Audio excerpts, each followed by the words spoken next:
So today's webinar is, as you can see, on turbomachinery performance. And when we say turbomachinery performance, what we're specifically going to look at is pump curves and how they actually characterize the pump. So firstly, the formalities. My name is Darren Lynch. I'm a CFD application engineer. I studied aerospace engineering at Brunel University, and I'm part of the application engineering team here at SimScale.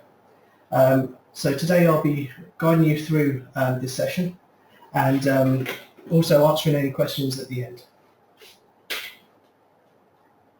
So on the agenda today, we've got the benefits of using simulation. We've got an introduction to SimScale, a session on how to assess the turbomachinery itself, and by that I mean looking at both how we get the curves and also what they mean for someone selecting a pump or even evaluating a pump.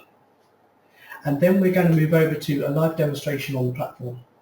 And when I say a live demonstration on the platform, I mean I'm going to show you how we set up a pump simulation, how we obtained the data of that pump, and how we then brought that into light in a user interface perspective and produced the pump curves from there. And then finally, we're just going to do a short results summary, recapping on what information we obtained from the simulation, and then finally to a QA session. So what are the benefits of simulation? I really like to start at this point to sort of describe a workflow that doesn't have simulation. So a designer might, for example, be designing a pump. Okay, he would go through the process of designing it to the best of his abilities using empirical calculations, best practices, his own experience, and then without simulation he would then put it to review, make it manufacturable, create a prototype, test said prototype, and then he would probably iterate that a few times before we get to a manufacturable state. So what if we added simulation into that workflow? What would that look like? Well, he'd probably design it in the same way to begin with, but instead of going through the lengthy process of creating a manufacturable product, prototyping it, iterating, he could go straight from there and go, okay, I've done a good job. To the best of my knowledge, this is going to perform well, but how can I actually test this? And with simulation, what he could do is he could upload his geometry, he could test his prototype, he could iterate without really extending out into the company further. And then when he has got a design that he's happy with, he can then push it towards manufacture. And I think that really gives us a good background to see what we're seeing on this screen. So how does that help us? Well, across the board, that's going to reduce costs because we're not having to create a prototype. We're not spending excessive amount of time creating these prototypes, sending it through the manufacturing process. So we're reducing the physical prototyping stage, and we're also able to really get a good understanding of how efficient or how correct the design actually is before we put it into that lengthy manufacturing process. So these are all benefits of simulation, but what is SimScale and how does that benefit us? So I think the biggest takeaway is SimScale is a cloud-based solution. So you do not need to have any large amounts of equipment locally. You can upload your geometry straight through the browser into the cloud, set up your simulation, fire the simulation off to one of our instances, and then receive the results back. And you can do all of this on your little work laptop. So what does SimScale offer? Well, it offers a lot.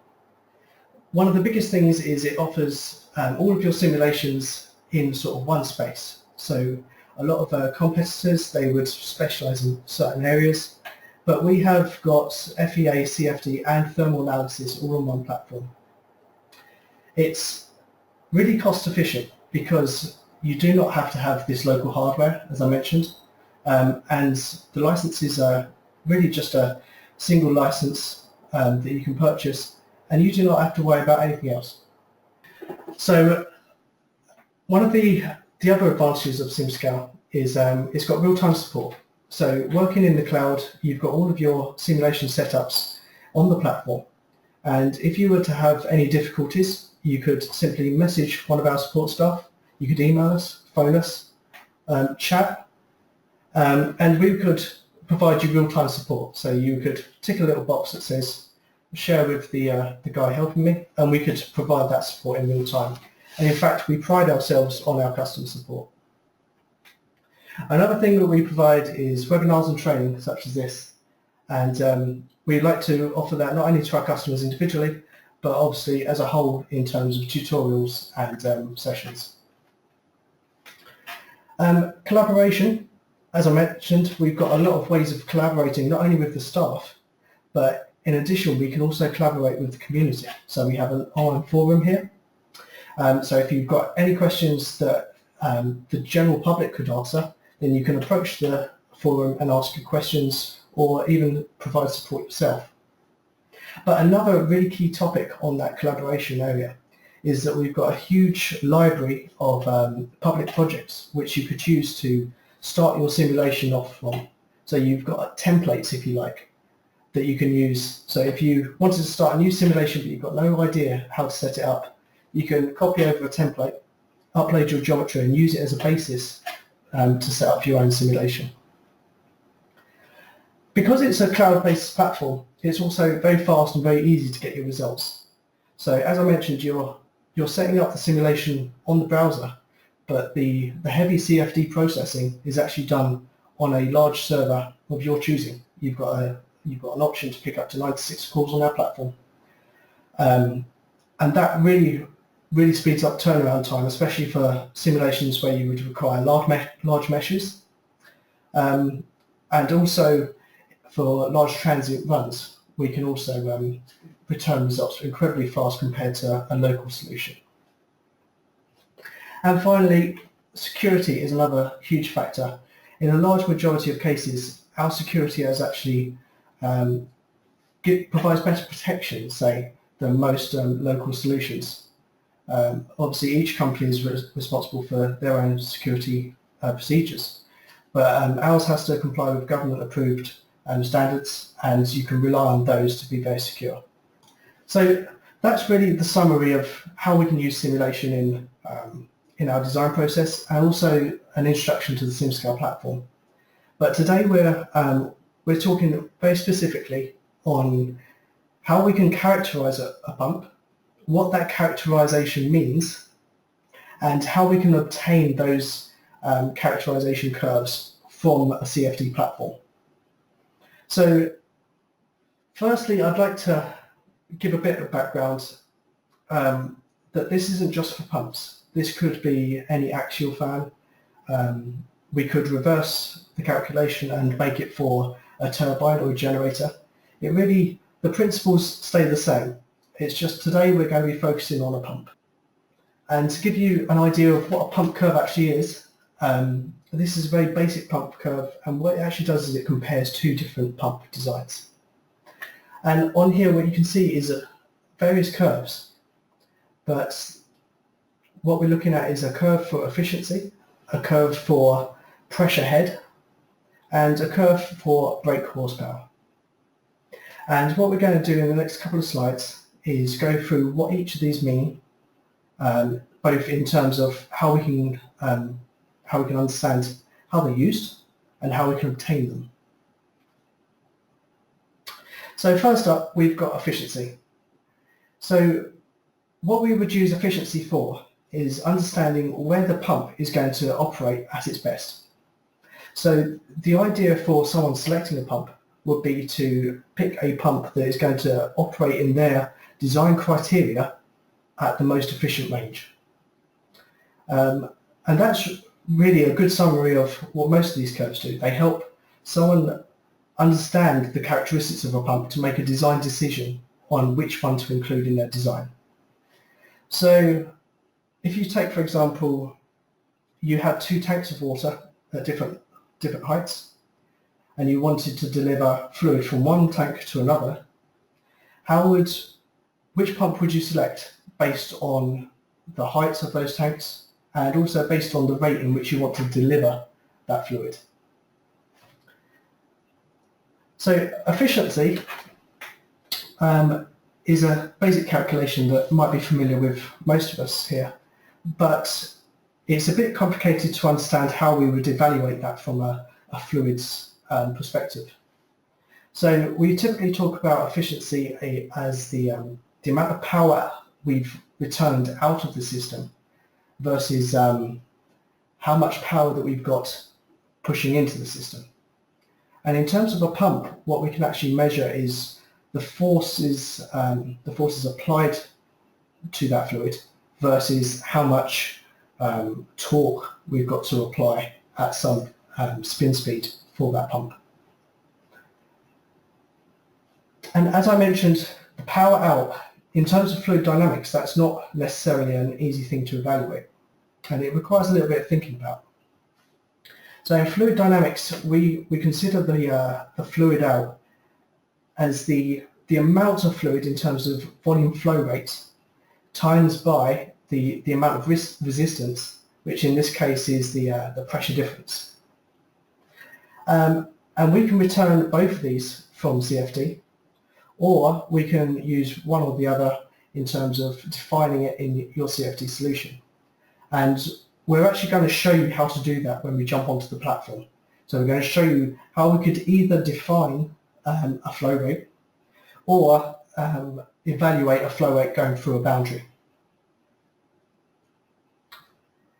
So coming to the power is another curve that we take, and typically we would see a power curve in terms of brake horsepower. However, I'm going to show you the calculation in metric, and the conversion is actually quite simple. You can find that out pretty basically from Google search. But the calculation itself is a function of the torque, so that is how much rotational force that we're putting into the impeller of the pump, times by the angular velocity in which that impeller is spinning. And both of these put together would give you the power in which you're putting into the system. And this starts to join the dots. So not only can we see how much power that we're putting into the system, we can also use this in our efficiency calculation to understand how the power out, which we just described, is compared to the power in.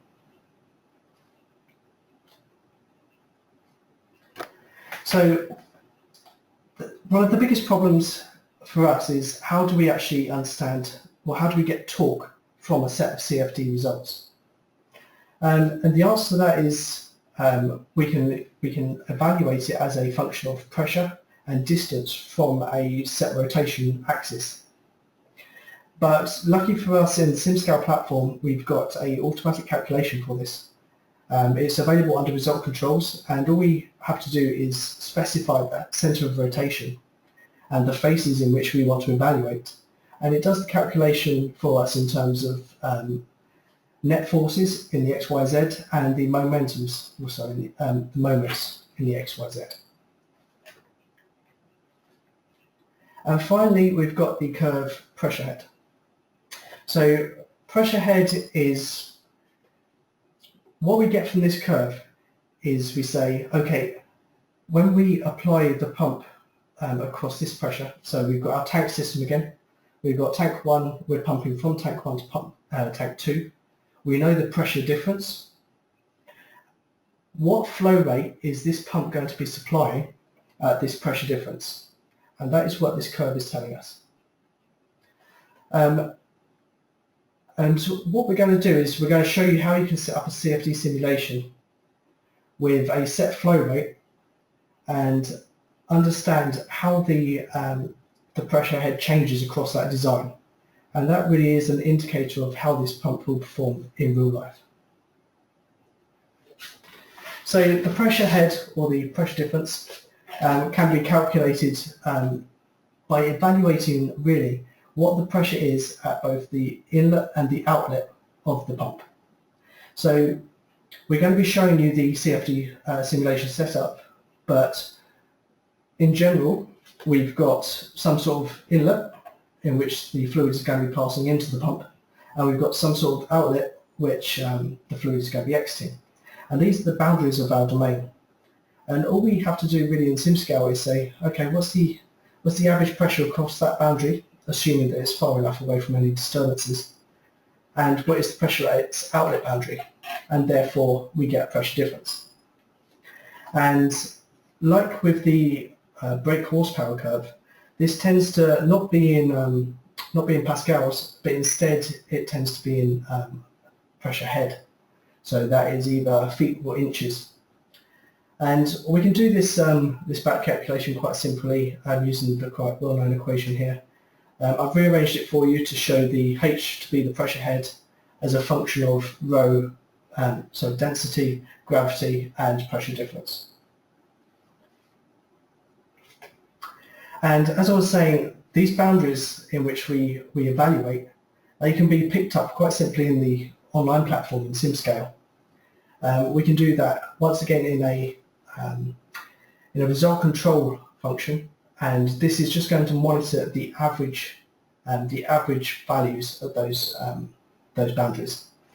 It actually returns all of the average scalars, but the one we're interested in is the pressure difference, so the pressure at each of those boundaries. And finally, in the power calculations for power in to the domain, we've got this other term, and we need to know the angular velocity. Now, on the platform, we define this as radians per second in most cases, but it's quite easily to be converted from RPM or any other unit. And this is defined straight on the platform to your rotating zone. Now, I'm going to describe rotating zones and cell zones in the platform demo because it is quite in depth and requires a little bit of head getting around. But just for now, know that it's defined by the user in the platform under these rotating zone entities. So just a quick overview on the simulation setup. I'm going to take you through a real overview, basically, of how we've set this up in CFD, and I hope all of this will become a bit more clear when we move over to the platform and start looking at how we're evaluating these values.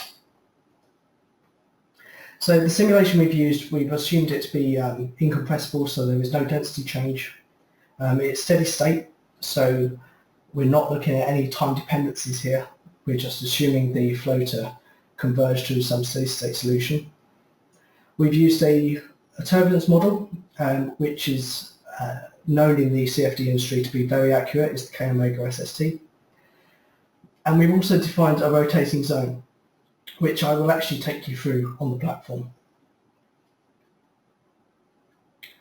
And just to give you an overview really of the mesh, in case you're unaware, when we do a CFD simulation, what we essentially do is break it down into many small enough parts that we can actually solve it and say that we've broken it down into enough small parts that we've got an accurate solution. And that really depends on the physics, but this is simply here to represent how fine we've gone and really how easy it is on the platform. So although we've set this up using hex dominant parametric, which is a meshing type on the platform, we've actually got quite a lot of meshing options available to you. And one of them being the hex dominant automatic, which is incredibly powerful, and it would actually do a lot of this work for you in about half the time. But just to give you an overview of the setup that we've actually applied, we've given layers to make sure that the modelling is correct for the walls. We've given surface refinements to the geometry of interest, which is the impeller itself. And finally, we've given a volume refinement to the rotating zone itself. And finally, defined this rotating zone that I keep promising you that I'll go through. And to really understand what's going to be happening, and this is a bit confusing for some people, because what we've done is we've said, okay, we've got a velocity inlet at some flow rate on this boundary on the top in red, and we've got a pressure outlet at 0 pascals at this bottom boundary in green. And we're going to be rotating this impeller at this set rotation, which is 157 radians per second. Now, what confuses most people is that they say, we don't really know what the flow rate going through my design is. We know what the pressure difference is going to be, but we don't really know what the flow rate is going to be. And although you can set this simulation up to be pressure outlet, pressure inlet, it's not really the best way of doing it. The best way of actually doing this is to supply a fixed flow rate and test it for different flow rates to understand your curves. And that is, in simulation terms, much better than testing at different pressure differences across your domain. And that is not only in terms of stability, but reliability of data. So you know that at this flow rate you're going to get a point, instead of producing a set of pressure differences with uneven flow rate distributions across your axis. Another thing that's quite confusing for people is that we've said that the pressure outlet is 0 pascals. And that doesn't make much sense in normal terms, but because we're doing an incompressible flow simulation, the pressure in which we define at the outlet doesn't actually matter. It could be any pressure. We could assign atmospheric pressure, or we can assign 0 pascals. And we like 0 pascals because we know that anything above 0 pascals is going to be high pressure, and anything below that is going to be low pressure. And it gives us a very easy range in which we can see results across. And it's also going to mean that the pressure at our inlet is going to be expected to be below 0 pascals. So that's an expectation because we've got suction going through the system. We have a results summary, but what I'm actually going to do is I'm going to show you the platform demo first, because I think it makes more sense to show you how we got the results before we actually show you the results. So this is, in case you're unfamiliar with it, the SimScale platform. And in this project I've got many different simulations. As you can see, that each one is tested at a different flow rate. And I've got a set of geometries, and this is actually,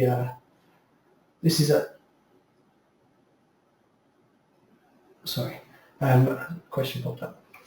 This is the different designs that I tested to get to those comparisons. And what we're just going to look at today is the base design. So how did we get the pump curve from that base design? So if we do a quick inspection of the geometry, we can see a fairly clean geometry has been provided. So we can visually see that we've got the inlet, we've got our outlet, but what isn't very clear at the moment is what is this additional volume here. So that brings us on to the next thing that confuses most users. What is a rotating zone? So a rotating zone is simply saying that anything within some volume is going to be spinning, which sounds quite simple. However, when we're dealing with internal geometries, it's very hard to actually fit this rotating zone perfectly within our geometry without maybe leaving fine gaps, which causes mesh to have some poor quality. So what we actually do is we stick it out of the domain, and that creates a few more setup steps that maybe confuse a few people. But let's take it one step at a time. So we have, if I hide this, we have our external domain. This is our casing, and we have an impeller design. And in addition to that, we have what we've defined as the rotating part. So anything inside this rotating domain is spinning. So let's just show that and do a transparency. So you can see that the impeller is perfectly inside that rotating zone, but there is also a certain amount of this MRF that's sticking out. So the first thing we're going to do is we're going to mesh this. So we're going to create a cell zone of this impeller that is going to be spinning. And we can quite simply create a simulation and assign the geometry that we wish to look at. And then we're going to basically assign some, in fact, let me create a new simulation. We'll go from scratch. So we've got an incompressible flow simulation, create, and we've got some geometry which I want to be the base design. So where would we go from here to set up a mesh? Well, we can create the cell zone itself, that's the spinning area, using a surface refinement and defining it to be with a cell zone. And straight away, if we fire this mesh off, we should, by selecting the MRF, get quite an accurately refined mesh with this automatic meshing system. In addition, we'd also get this rotating zone automatically. We don't really want to say that the boundaries of this mesh or the region itself is going to be of any particular fineness. We're just telling the mesher that this is our rotating zone. Additionally, we might want to add some boundary layer inflations. So by boundary layer inflation, I mean adding some very thin cells at the boundaries to make sure that we model turbulence at the wall correctly. I'm not going to go too much into this detail because it's not the subject of today's webinar, but it's a very interesting subject and you can read about that. So what we want to do is we want to apply the boundary layer to any of the faces where flow is going to be a physical wall. And what is a physical wall? Well, it's any physical boundary. So for example, the casing, the impeller, that is a physical wall. What isn't is the inlet, the outlet, and the MRF. Okay? So we can go selecting the inlet and the outlet, and we can also select the faces of the MRF. But that contradicts exactly what I've just said. However, we've handily got this invert visible assignment option available to us, and that allows us to basically assign everything that isn't what I just selected, which is a really quick way of me to basically ensure that layers are inflated on only the surfaces that I need. And enter. And from here I'd probably just go 32 cores, generate, just to see what kind of mesh I get, and then do some additional refinements in surface or region after that. But I'm not going to dwell too much on this. I think I've shown what I wanted to show in terms of setup for the mesh, for the rotating zone. So I'm going to quickly hop back to the mesh that I've already created. So the mesh I've already created basically uses a very similar setup. It has a few more manual refinements, but I want to quickly just show that we've got a main zone, which is a non-rotating zone, but we've also got an additional zone, which is called zone, and that basically defines the boundaries of our rotating zone. So anything within here is going to be rotating, and just to give you, again, a little preview of how that actually looks, you can see that the additional part that was outside of the domain has now been removed. Now, in terms of a mesh, that's a very good mesh, and we want to proceed to simulation setup. So we can now move on to the next stages of the simulation, which is basically defining what material we want to be running through the the domain, which in this case is water. We want to define the inlet, which, as the scenario says, is 0.1 meters cubed per second, and the outlet, which, as I explained earlier, was the 0 Pascal outlet. But we've also got this additional boundary condition, and it's called top case. This is a rotating wall, and yet its angular velocity is 0. So what SimScale actually does is it says, okay, anything within your rotating zone is going to be turning, but for internal cases this is quite hard because there are going to be some boundaries inside your rotating zone that isn't turning, such as the casing. And in this scenario, what we're doing is we're just explicitly saying these faces, although they're inside your rotating zone, do not spin them. And that's absolutely fine for the solver. It's the best mix of mesh quality, mesh coarseness, and also setup speed that I can find. And if you're doing rotating zone geometries or simulations, then I do advise at the moment the Simba approach. And finally, we're going to get onto the rotating zone setup itself. And that is available under the Advanced Concepts and Rotating Zones.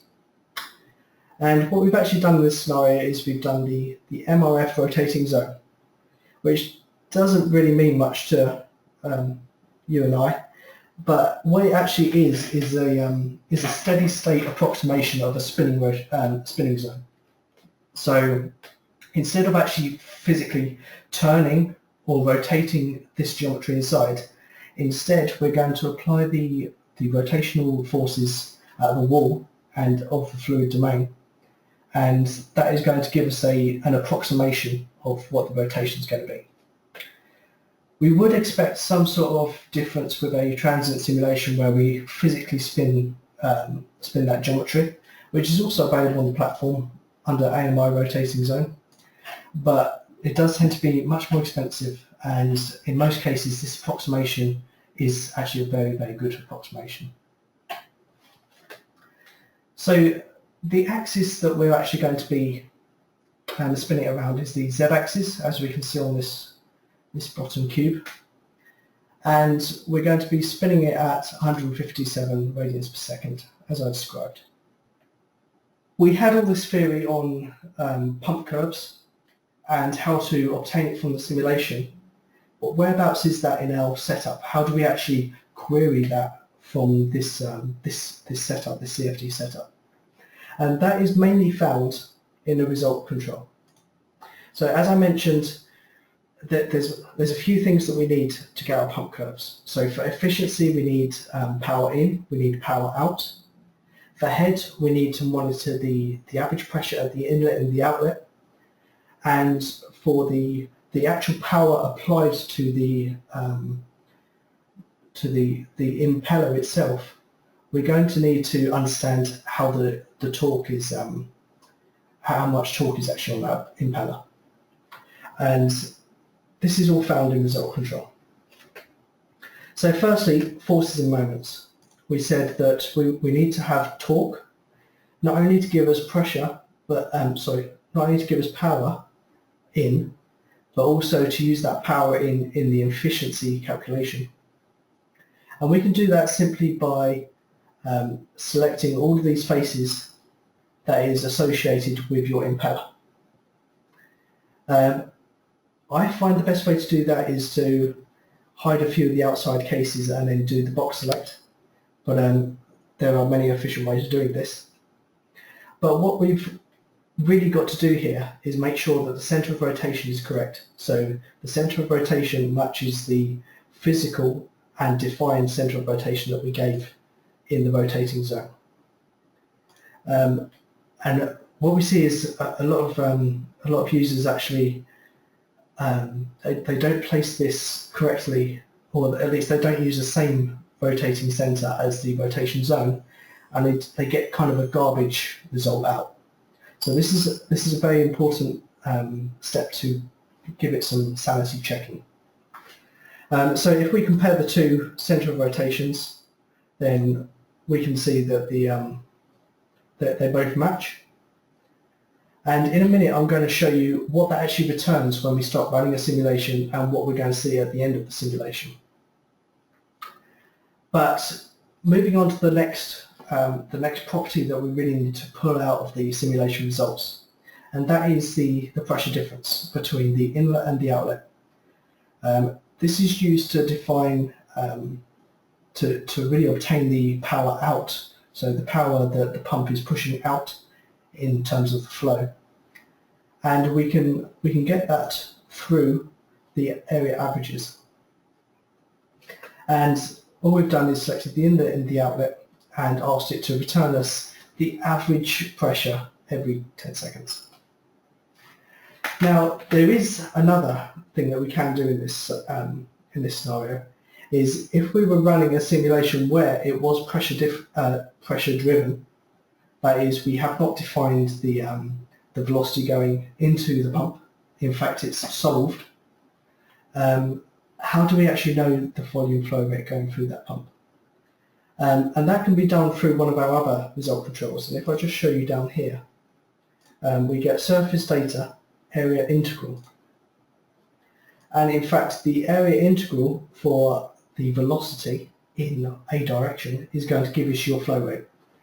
So for example, if I wanted to analyze the flow rates, that's the volumetric flow rate, going through the top surface, I would assign it to return every 10 seconds maybe. And the result that I'm going to get is a flow rate using the velocity in the x direction, so the normal direction. So that's just another way. If you set your simulation up differently to what I have, then you can still obtain these values to characterize your pump.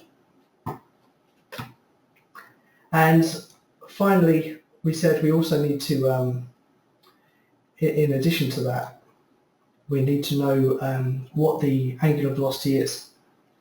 And as I said earlier, that's actually defined by the user. And that can be found back in rotating zones. So this is your volume flow rate. So if we go just quickly buzz back to our slides, to summarize, from the simulation we need the pressure out and the pressure in, and we can get pressure out through the flow rates and the change in pressure. So in terms of simulation setup, we got the flow rate, which is given in our inlet or through our result control integrals. And then we've got pressure difference, which is our surface data on inlet and outlet. And then finally, continue going through pressure and power in. We've got some sort of torque and also a angular velocity. And to summarize then, the torque can be obtained through the forces and moments in the impeller, and the angular velocity is given in our rotating zone just here. And then pressure head, once again, that's done simply through our area averages, inlet and outlet. And then all we've got to do is recover that data and do something with it to create your characteristic curves. So that brings us back to how do we actually see that data when we're running a simulation? And simply put, it's returned more or less in a graph format. So we wouldn't really have to open any detailed results. As the solver is solving, it's printing them out to the user and allowing them to really visualize that. And I'm going to show you that right now. So when we create a simulation run, all we have to do is press that button here. It gives us a few warnings on our setup just to make sure that we're aware of what we're doing, and we're either going to say, oh, I didn't know that, or say, I know that, I'm going to continue anyway. And we're returned, firstly, area averages. As I said, we've got given them for every scalar, and that will be the same also for your area integrals. So if you wanted to find if you had the equivalent area integral, then you go on UX, and that would tell you basically the integral of the velocity in the x direction gives you the volumetric flow rate through the system. So if you didn't know that already, that would be how you query it from the CFD simulation. But instead, we know that, and the most interesting scalar from this point of view is from the area averages pressure. And as I said, we're expecting the inlet pressure to be negative because we've defined the outlet pressure to be 0 pascals, and there's going to be suction through the domain. And we can see that reflected in these results. So we know immediately that is going to be the outlet, and this is going to be the inlet. And what we're reading here is actually that pressure difference in terms of pascals.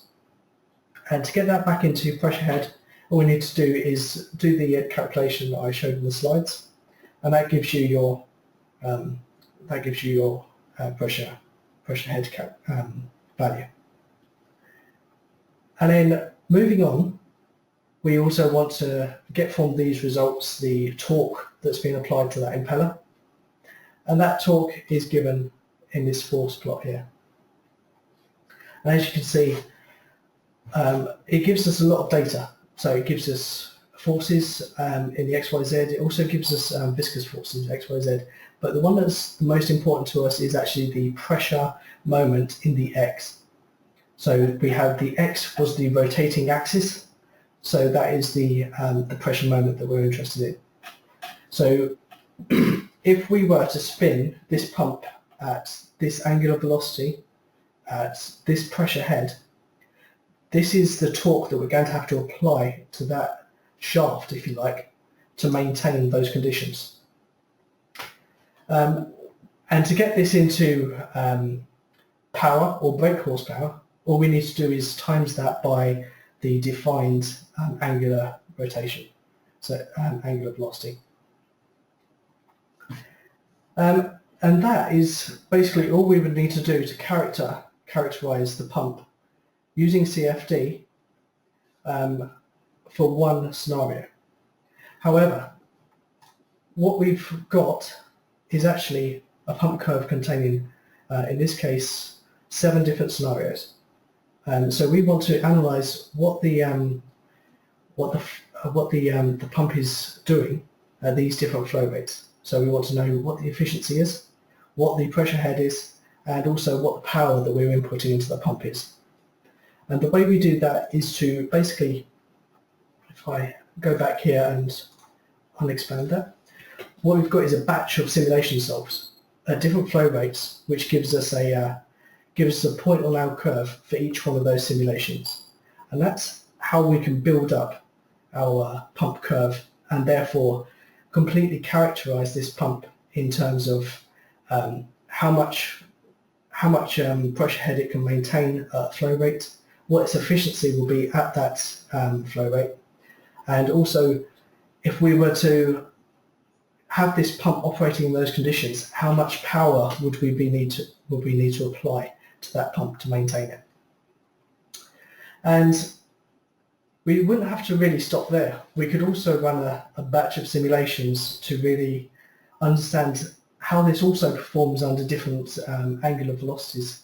So if we were to spin this pump at a faster rate, how would that perform? And that would generate you a few different curves that you can actually use to characterize and understand not only how your pump performs, but how maybe your customer can select one of your pumps. So I think that's the end of my live demonstration. Obviously, the wonders of SimScale doesn't stop there. We've got all sorts of CFD fields that we can query, such as velocity, pressure. We can really use these data to optimize our design and understand where recirculations occur, where basically bottlenecks occur in our design. But I don't think that's really what I want to be showing you in this webinar in particular. But I will just flip back to the to my slide deck and show you the final final results that I wanted to really give you as a key takeaway. So to be able to understand what the pressure difference actually means in terms of your results, I just wanted to show you these two slices. It's not the most pretty image that you'll ever see, but what I think it shows you well is the graph, in which I'm going to show you in the next slide, which is similar to what I've just showed you. And what this actually shows is the importance of correctly moving your boundaries away from your rotating zone. So, for example, if I was to move the boundaries closer to the impeller, would we really get an accurate pressure head? And I think the answer to that is no. What we want to get to is a point where the pressure is uniform up the boundary ducts, if you like, and to measure those pressures, because really after that we're not going to see much pressure drop at all. So I think that's an important thing to consider when setting up your own cases. You need to make sure that you're analysing the pressure difference at the correct spaces, correct places. And finally, if we were to visualise what this means on the platform, what I've just shown you in terms of area averages, this is what you would be seeing. Now obviously this scenario might need a bit more solving because we haven't hit a steady state converged scenario yet, but it gives you a good idea of how this pressure difference looks like on the graph. So we can get all of this without doing any fancy post-processing, straight from the solver as you're solving. And I think really for this scenario, for characterising a pump, you wouldn't have to go into the results too much. If you wanted to optimise it, yeah, sure. But for characterising your pump, you really do not have to do anything complicated on the SimScale platform to obtain these values. And finally, I just wanted to show you the end result. So once we've run through all of the scenarios, we can either obtain power curves, efficiency curves, and pressure heads for every point, or we could build up a more complicated set of characterizations in which we can use by using different angular velocities. But also what we're going to ultimately say is, if you wanted to be optimizing your design and you wanted to know, okay, is design A better than design B, we can also use these curves to characterize and compare to say, okay, we operate under the same conditions, does it perform better in terms of efficiency? And what we actually see here is we've optimized the design to achieve a more efficient design by quite a considerable amount, and that was just impeller changes.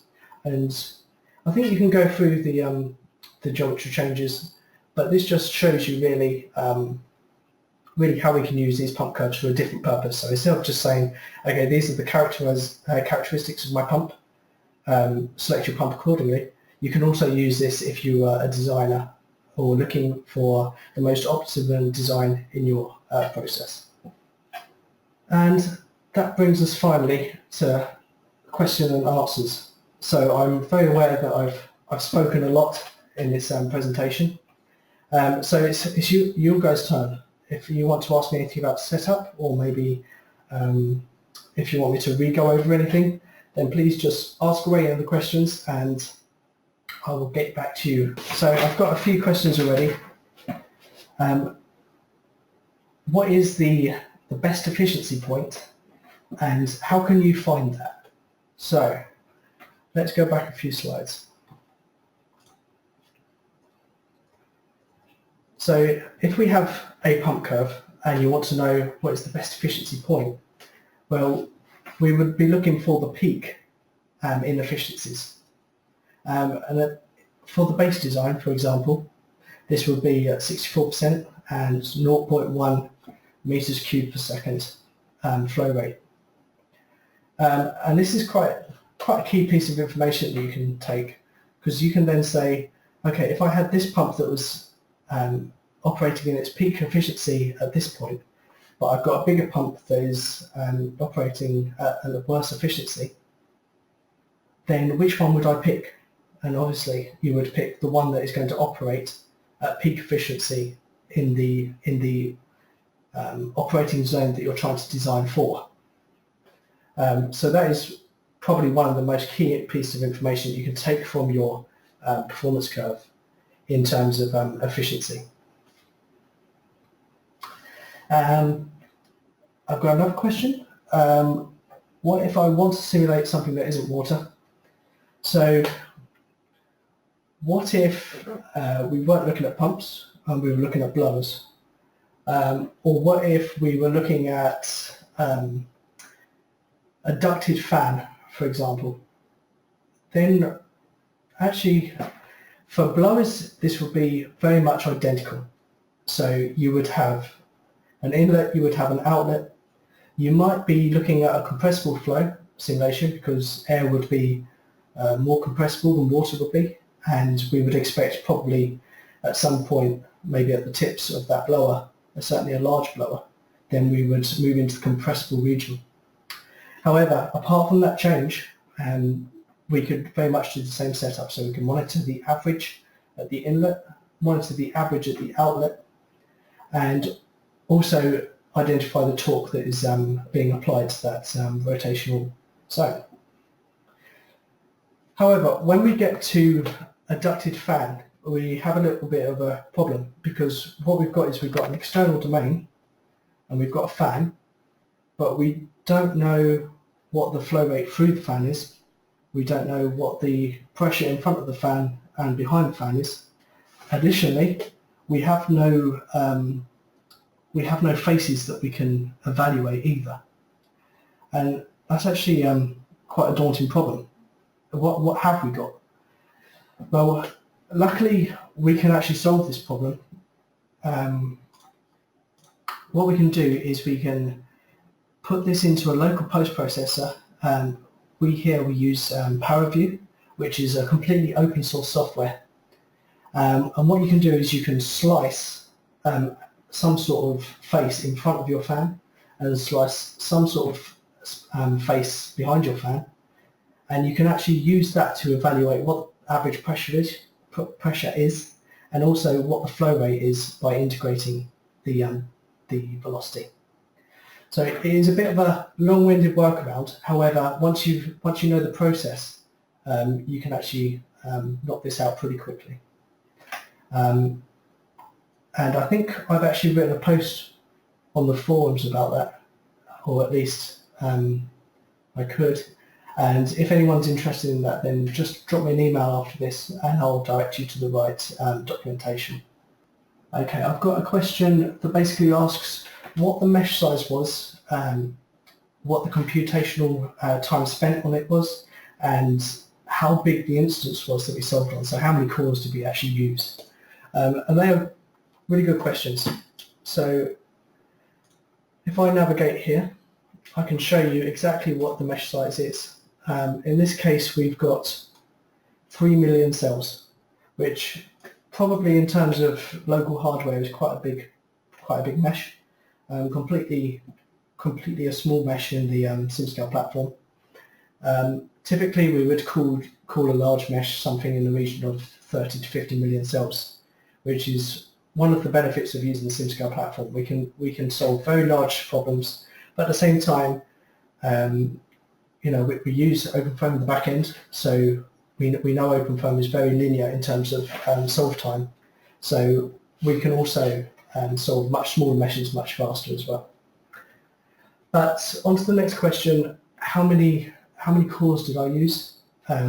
So I used a different instance for my solve time, for my solving, and I also used a different instance for my meshing.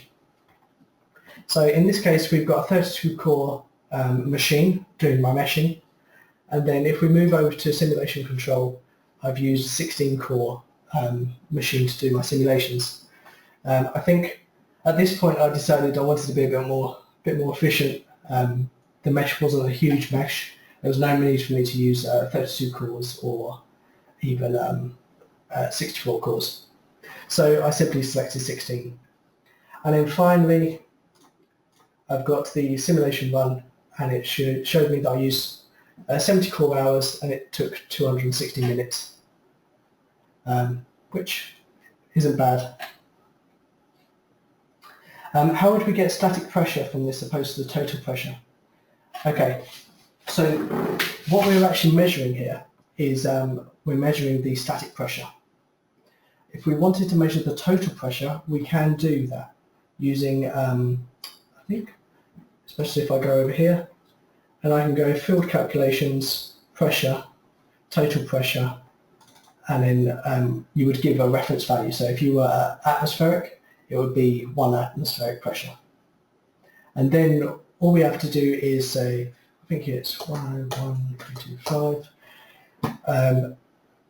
By applying that, what it would actually do is it would give us an additional field in which we can evaluate, and that will give us both the static pressure and the total pressure.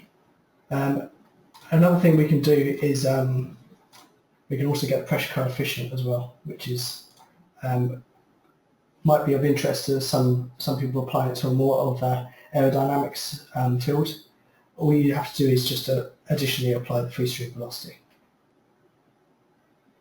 Okay, no more raised hands. So thank you very much, guys. If you do have any additional questions, then feel free to reach out to me either by email on the forums or through our chat service on the platform. Thank you very much.